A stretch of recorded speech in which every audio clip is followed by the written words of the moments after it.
Years after the release of the sequel, Marvel Legends delivers a Black Cat figure, but did it end up using all of its 9 lives before it even got off the pegs?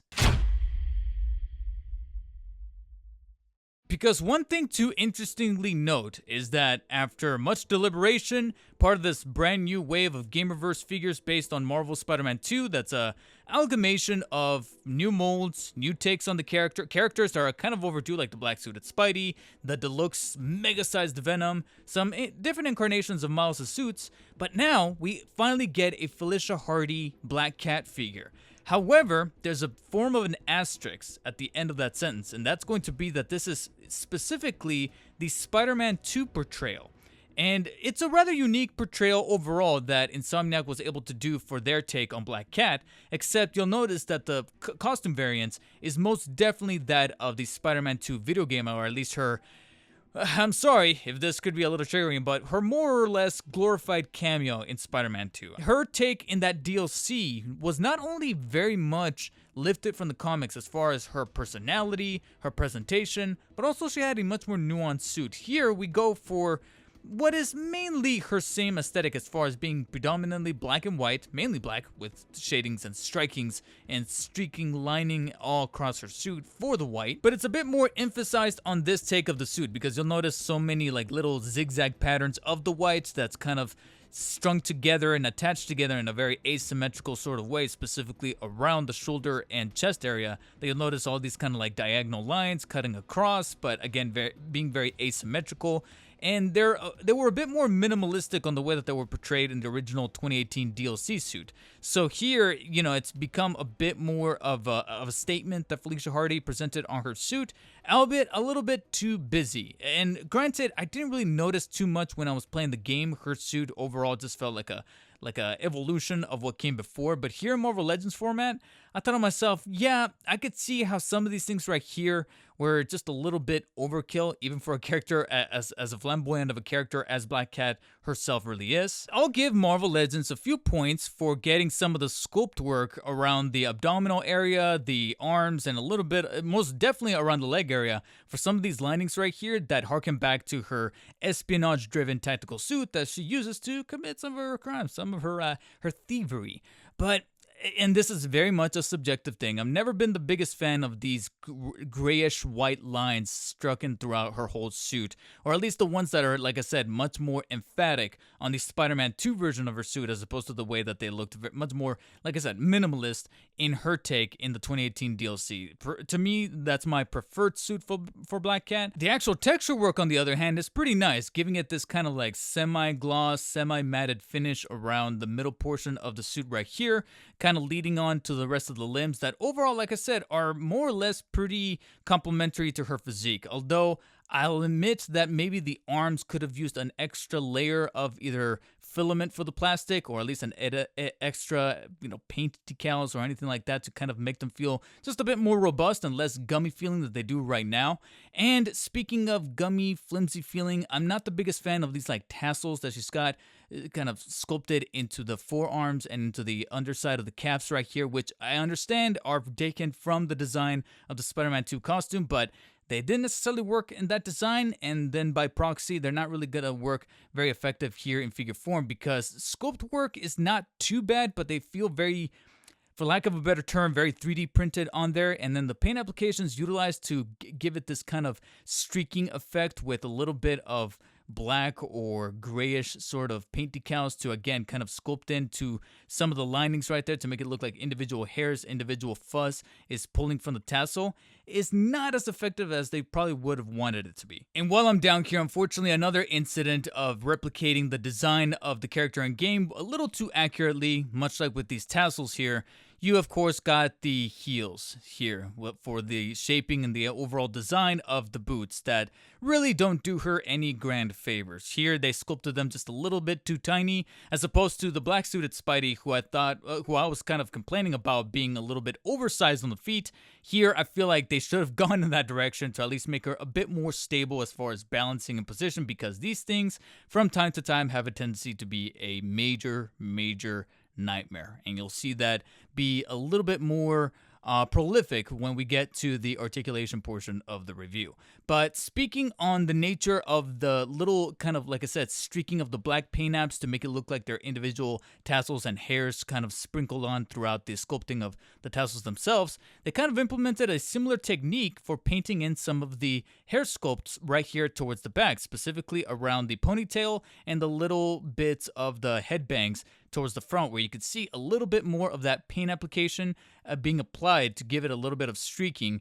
And again, I understand the implementation, I understand the reasoning and what they were trying to go for, and I would argue that maybe as far as the sculpting for the hair on her actual head sculpt does look a bit more favorable, but it's really when we get towards the back of the ponytail in and of itself that it looks a little dirty, it looks a little too streaky for my liking. And to add insult to injury, you'll notice that yes, the ponytail itself is also very well articulated, but perhaps just a bit too loosely, to the point where it simply just comes off. This thing is actually kind of a nuisance when handling the figure overall. Even when you're really not turning the head or using any form of articulation around the body, this thing gets nudged very, very easily by one of my digits here and comes off just as easily. So that's one thing that you have to be careful with. And initially I thought it was broken, or maybe something was segmented and it wasn't applied very well as far as any kind of adhesive to hold it in place.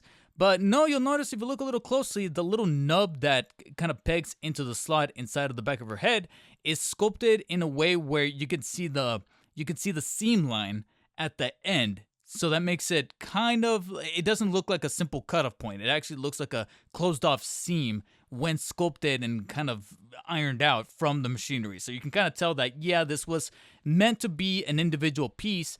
And sure, again, you can technically rotate it and slightly nudge it vertically and horizontally, but at the behest of it being very, very easy to come off. I don't know if anybody else has that situation happening with their ponytail and their black cat, but mine is just a little bit too loose for wear, I'm afraid. But at least waiting for us down below is a rather well done head sculpt and face likeness to that of the black cat in game. Personally, I really do like this expression that they went with a little bit of a smirky smile there. I like the little detail of the translucent glasses for the goggles right there at the front, very much like the ones that black cat wears with the little spikes at the end, and the overall ink jetting and paint applications for the lipstick, the eyes, it all is really well composed. I've seen some pictures online where people were saying that maybe her eyes were sculpted or painted just a little bit too largely.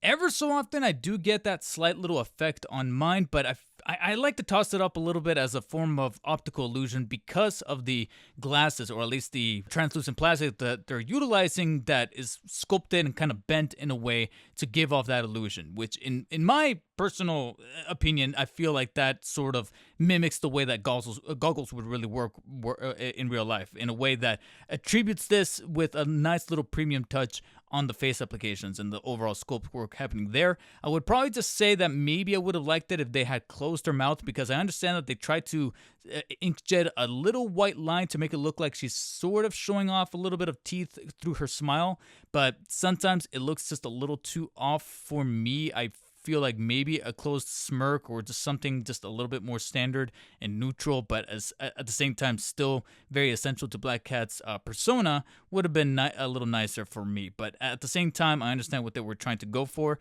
and this still feels like a pretty nice, well done and well tooled together Black Cat figure. But I just don't know if an awful lot of the articulation is going to be able to save it from, like I said, some of the balancing issues that I had to deal with regarding these goddamn heels towards the back here that you could see. I'm actually kind of lucking out right now. But in other circumstances, you're going to have to rely on an awful lot of the articulation, which in and of itself could also feel a bit gummy at times. If you're able to bypass the very loose ponytail back here, you're able to rotate the head full 360 degrees on its ball joint, and unlike Spidey, she does manage to have a hinge baked into her neck that allows the tilting up and down, and it does it much more favorably than that of Spidey's. Just know that this comes at the slight little sacrifice of very manageable tilting. You can see that it kind of nudges side to side, but it's not as favorable as some other Marvel Legends. Now, with the top arms, a point of contention for some of the most recent entries of this wave, you're able to technically rotate the arms at a ratcheted position, pretty much the full 360 degrees right there, and there is a hinge inside. However, like I mentioned before, the arms feel rather gummy, that I definitely warn you to be very, very careful with these arms, because I feel like if you use too much flex down here towards the bottom to try to extend it off to the sides, I do feel like you come at the risk of breaking off the arm at the bicep joints. So do be careful there. I feel like you have to grab it from the base of the joint and kind of flex it upwards, because that's how delicate this truly does feel in hands. So do be careful. Unfortunately, no kind of butterfly joint. It's designed in this cup stance right here, similar to that of the black suited Spidey. And for Spidey, that tremendously did not make any kind of sense. For Black Cat, you could almost make the argument that it doesn't make sense either, considering how much more of an agile character she is. However, I would argue that maybe here they undercut it because it's going to be a lesser known character. Unfortunately, I've already seen her kind of stacked up on the pegs at a handful of targets already, so I think that imagery kind of speaks for itself in regards to where they kind of set their priorities. But at the same time, that excuse also kind of goes out the window because black suited Spidey didn't have butterfly joints. So I digress. You do have bicep joints there that, like I mentioned before, could be a breaking point if you're not careful with the arm extension, but you are able to rotate them 360 degrees nonetheless. Two joints at the elbows that can fully bend all the way up. And similarly to the cup design of the arm, you also have the cup design of the wrist that allows the hand to fully rotate 360 degrees in place. And technically you do have a hinge inside of the hand. However, it really depends on which angle you have it at. It should allow to flex inwards and outwards, bend inwards and outwards at the wrist. But with Black Cat, she has a very unique and unfortunate circumstance of this goddamn tassel that's designed and sculpted and glued right onto her forearm that causes it to be a little bit in the way when moving the wrists in any kind of direction. So this is a little bit of a nuisance. It's a slightly bendable plastic or bendable rubber that's kind of adhered to here on the side of the forearm.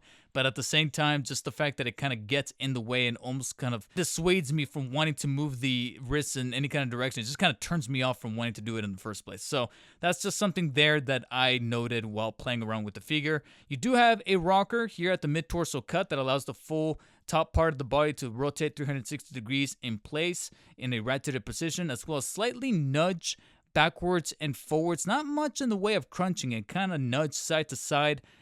Actually barely side to side, but more so in the direction of vertically forward and back. But it would have been much better if there was some extra slack baked in there. If you do want some extra crunching mobility, you rely on the underside hinge that's right below that can fully flex forwards and backwards right about right there. But unfortunately, no kinds of waist articulation or waist rotation found there. Top legs are able to flex upwards about that far, so pretty favorably. And okay, decently towards the back like so. Kind of surprised considering how massive the ass sculpt is really sculpted there towards the back. So they, technically speaking, did her a favor in that regard. But extension towards the sides, again, the way that this whole overall piece is sculpted similar to that of some previous Spidey-Man, it kind of comes into conflict to where it doesn't do the full splits. It kind of stops just shy of being able to achieve that ever so slightly right there. You do have the thigh swivels right underneath that. They are rather tight, much more than I was expecting it to be. But at the same time, I'll take that over any kind of looseness found there that allows the thigh swivel to rotate the full 360 firmly in place. Two knee joints that can fully bend all the way up, and they are pinless, and they feel pretty good in hand, very robust and firm.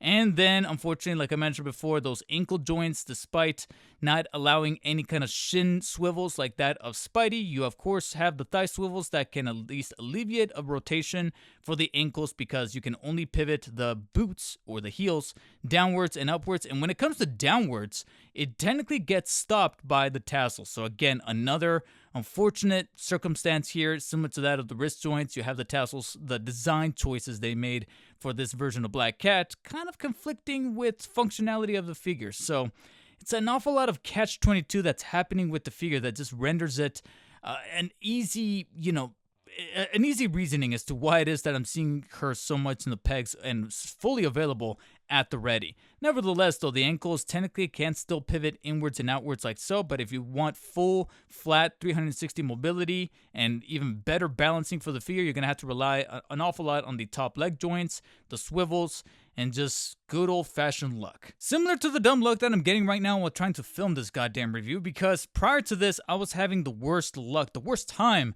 of trying to get her to stand on her own, and now out of nowhere, it seems like every chance she's managing to stand upright. That is Quite remarkable. Hey, you know what? Who else is also like this? Cats. Try to get them to do something, they don't want to do it, and then when you don't care, when you're not looking, they're finally doing it. It's like, what the hell? Yeah, it's matched to persona.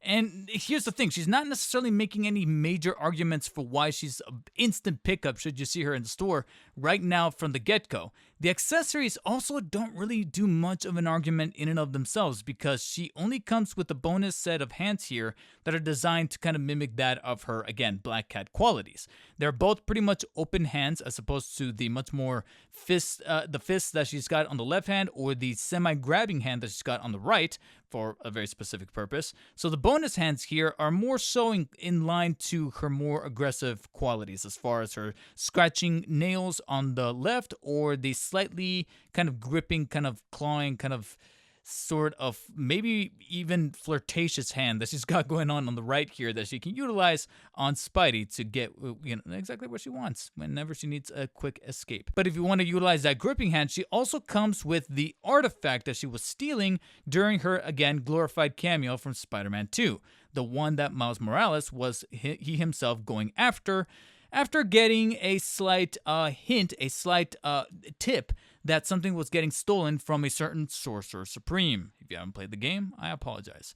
But she does technically come with that artifact. It's slightly bendable, so I kind of wish it was a bit more on the rigid side as far as the sculpting and the filament they utilized. But as far as paint applications, it's decent. It's sculpted nicely at both ends, and I do enjoy the translucent nature to the plastic of the green and the yellow right there in the middle to kind of add a level of mysticism to it. And that's just about it. The way I feel about this accessory to Black Cat is what Black Cat really is to some of the other figures, not only within Wave 2 of the Gamerverse Spider-Man 2 series, but the entirety of the Marvel Legends Spider-Man 2 series as a whole.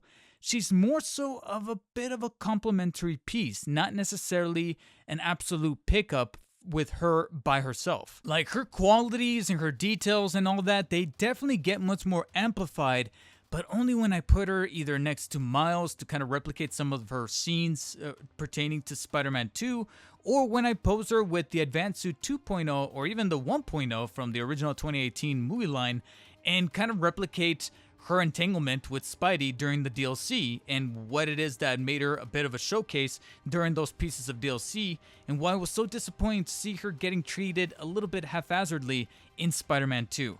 And so to see that that's mainly the main way that they interpreted her is from Spider-Man 2, specifically with, like I said, the Doctor Strange artifact or the overall design of the suit. It only just makes me wish that maybe we can get a form of repaint later down the line that mimics her look from the DLC. I almost feel like that ship has practically sailed, and I must rate her accordingly as a solo figure and give her a 6 out of 10. She's just okay, just barely decent, and she's mainly there to serve as either a form of a completionist checkbox for folks like me who wanted to get the entirety of the Gamerverse set and finally have it set in stone, or if you want something to complement the Miles or Peter figures, whether it be Advanced Suit 1.0 from the first game, 2.0 from the sequel, or even the black suited Spider-Man that recently got released, she would probably be looking pretty fair in that display.